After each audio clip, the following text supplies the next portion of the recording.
it going, everyone?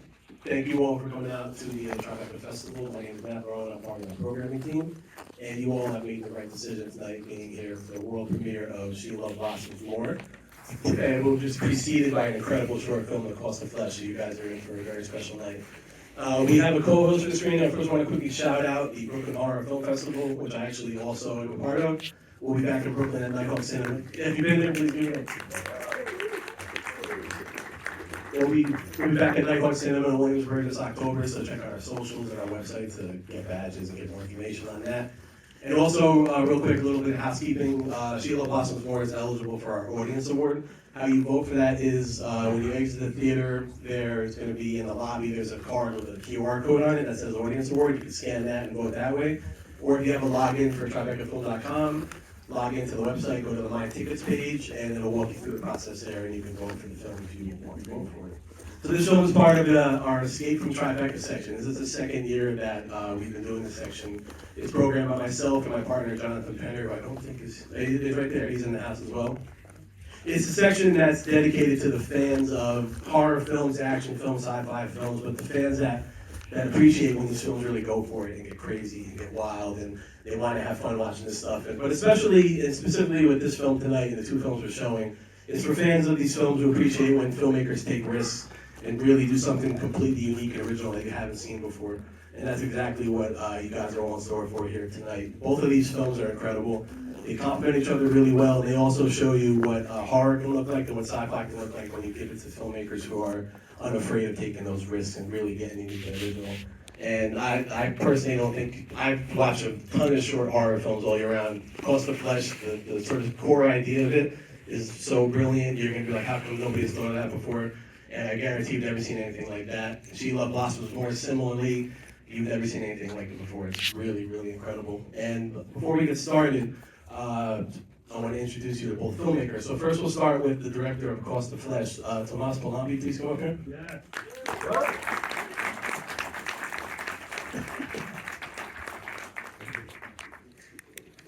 Good evening, everybody. Thank you very much to be here. It's a great pleasure. It's my first short film, so you can imagine how I'm happy to present you the film. And I really hope you will enjoy it, and at least that you will have an original cinematic experience. I will be here with my film crew, so if you want to talk after, don't hesitate. And I won't be too long because just like you, I'm very excited to see She Loves Blossoms More. So thank you very much and to Tribeca Festival and merci beaucoup.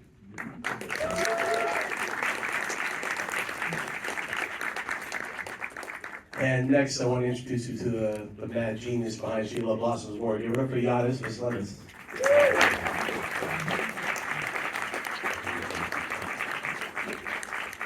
Hello everyone, super excited to be here in New York. It's a little sad and funny film. Hope you will enjoy it. We'll be here for the Q&A. And that's it. Perfect, that works perfect. Dave, like he said, stick around. I'll be up here with the cinematographer for Q&A. One more time for the director, Yannis Veslemes, and also the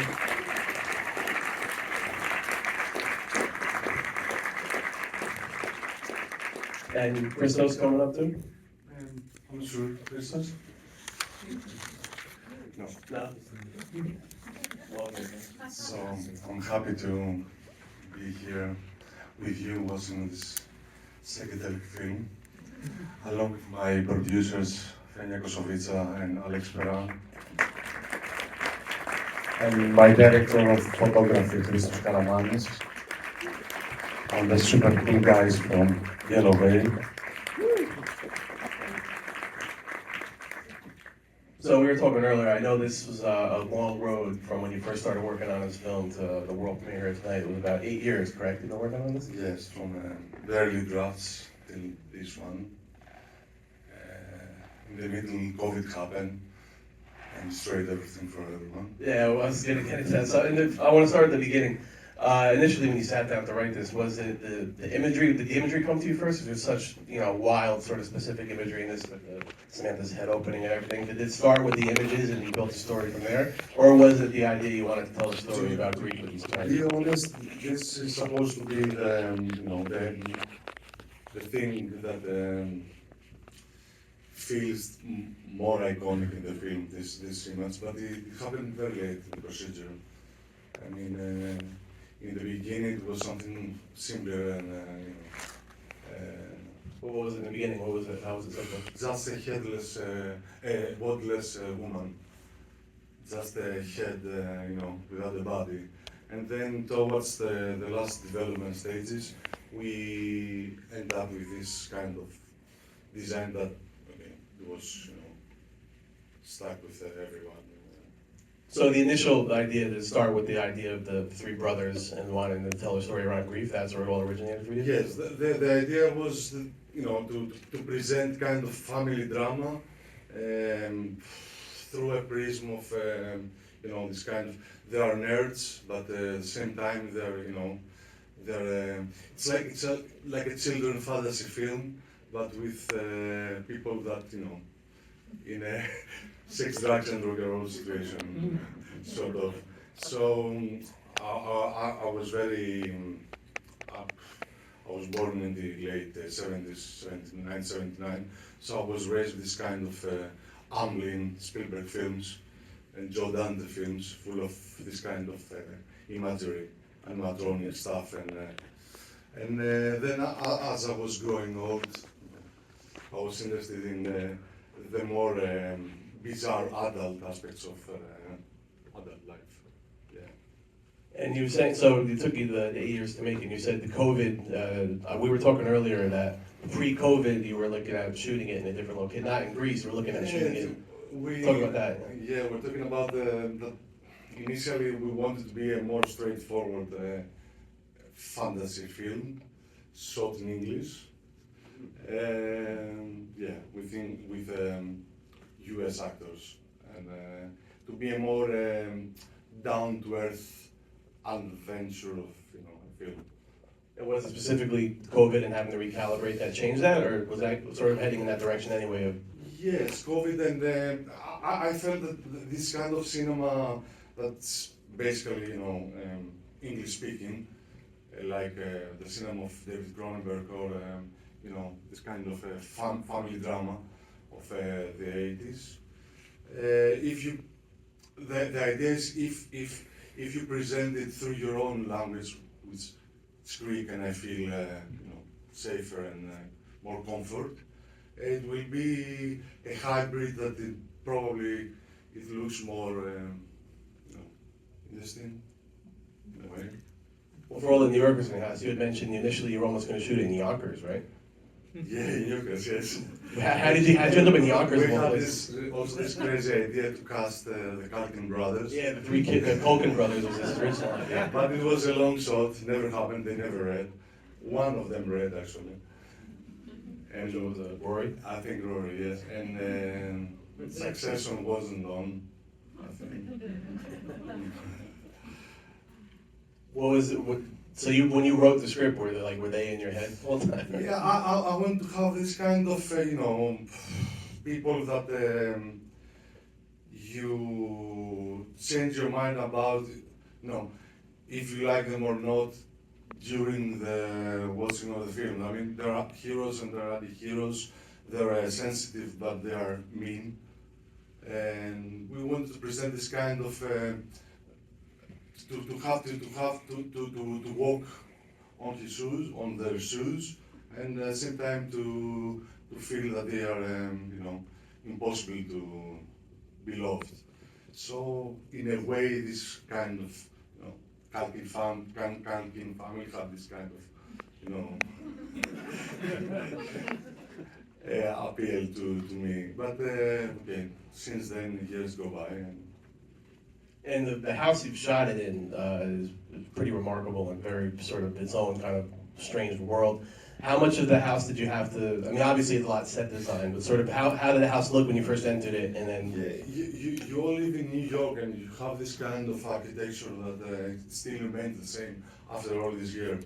But where we are from, we're from Athens, everything from that era is almost destroyed. We have just modern architectural stuff and some ancient Greek stuff like Parthenon.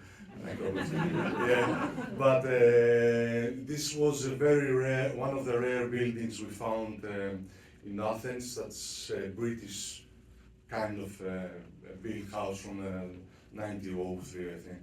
And we did a lot of dressing and we constructed a lot of things. But more or less the same, the house remains some kind of character along with the brothers, the film.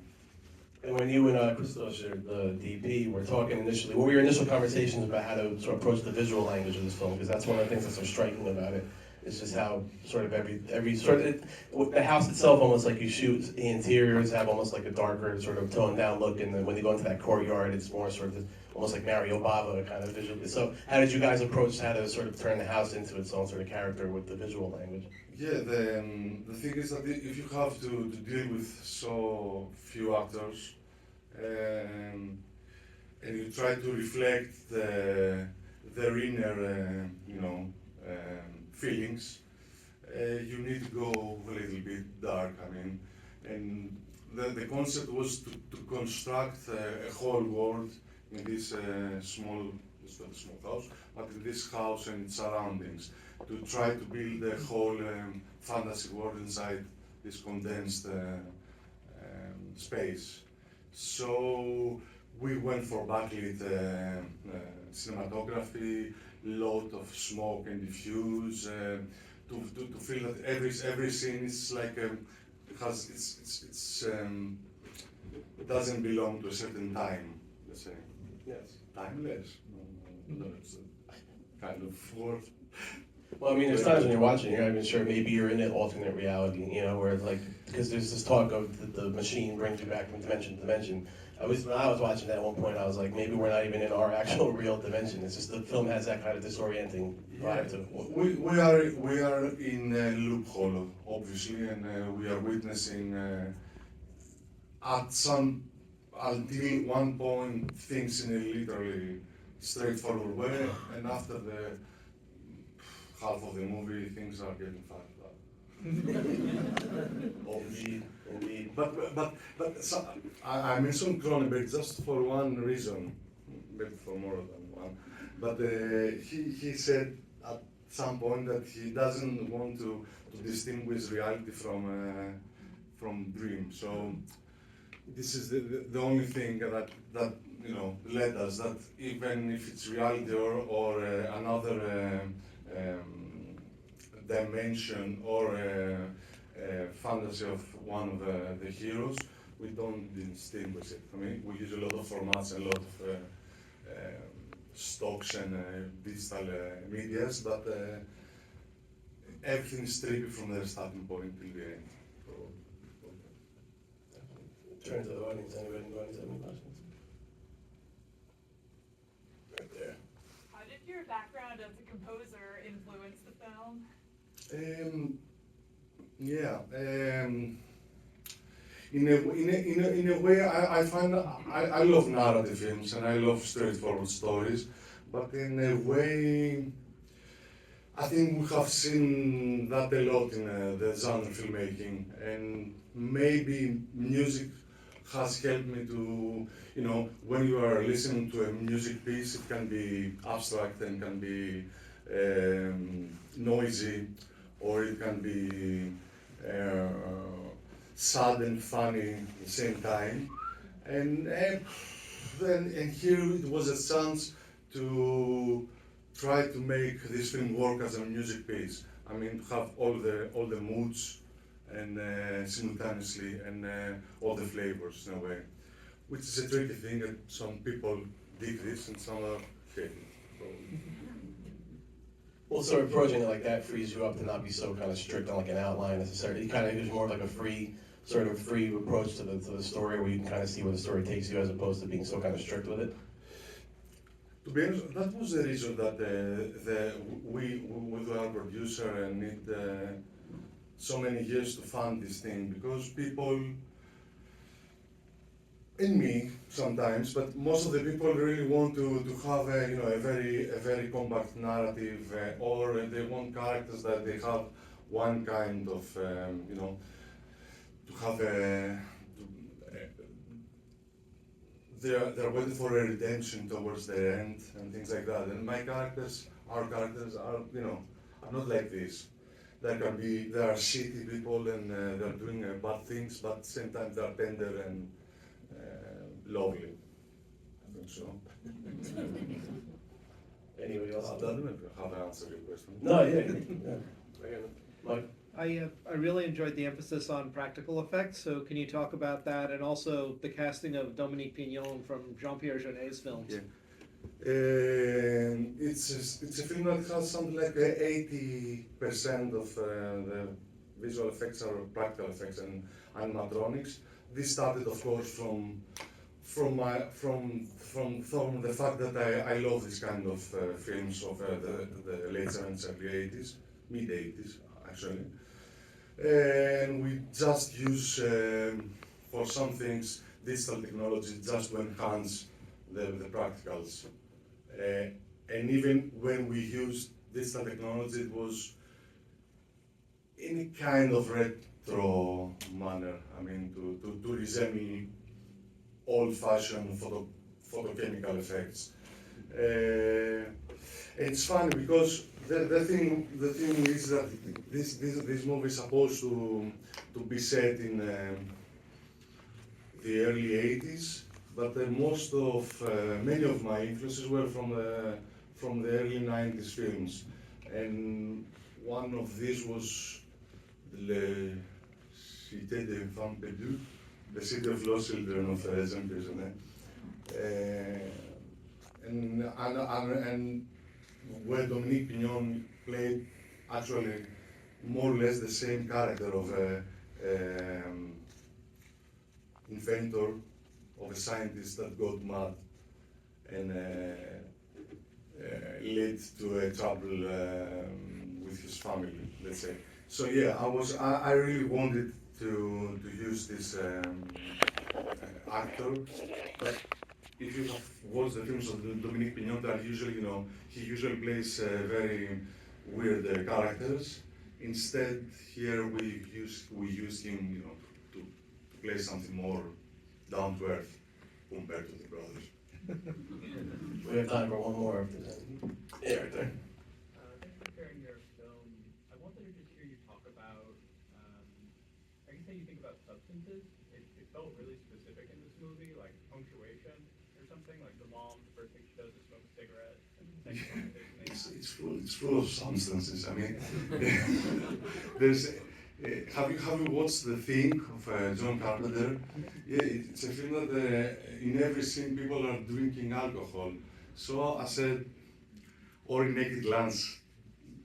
I said that maybe okay, if substances are a way to lose yourself and to, I mean, kids obviously don't make drugs, obviously. So a way to feel like it for adults is to have substances. So in order to make a children-like adventure, I used every drug that exists and non-existent ones to present this kind of trying to fight with the grief thing. That's all the time we have. Everybody give it up one more time for Yannis. Thank you very much.